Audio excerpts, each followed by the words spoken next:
exactly what it says it is. It's music of the soul. It moves you, it takes you to a certain place. It's soul music is different from any other music. I don't care what anybody says. I mean, it's different from rap. Rap is some other stuff. There's nothing wrong with it, but here's what I learned. Everybody don't like rap music, but everybody likes a good song. You know, you may not be a fan of rap, but I don't care what rapper you are. You're a fan of songs.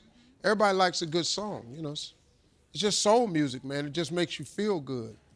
They get mad at me in my dressing room because I don't, you know, young people work for me.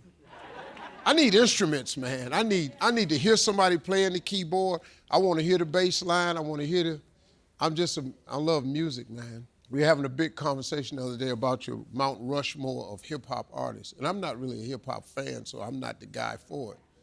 I thought it was Tupac for me, and I'm not a hip-hop guy. So, and how you feel about me, I really don't give a So let's put Tupac on it, Jay-Z, I'm Snoop, and LL Cool J. That's for me, but I'm not, you're younger than me, so you know more about it than me. I don't really know. Yeah, you know, I just like Snoop and LL, because that's who we friends. Well, Biggie, he had only a couple albums.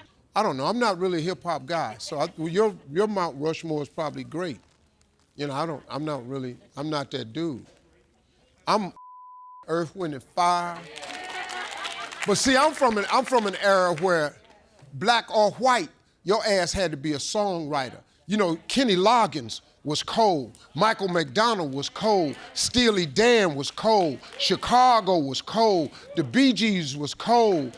KC and the Sunshine Band was cold. Elton John was cold. You had blue-eyed soul cats that wrote hits that was monster hits. When I met Elton John, I told him, you were the first white artist ever to be played on black radio in Cleveland. When Elton John came out with Benny and the Jets, he was the first white artist to ever played on black radio. He said, really? I said, yeah. He said, why is that? I said, because black people couldn't get on white radio. So black people had to have their own, you know, and so we supported each other's music. We really had to grow a lot. We still got some growing to do, but you know, music helps everybody.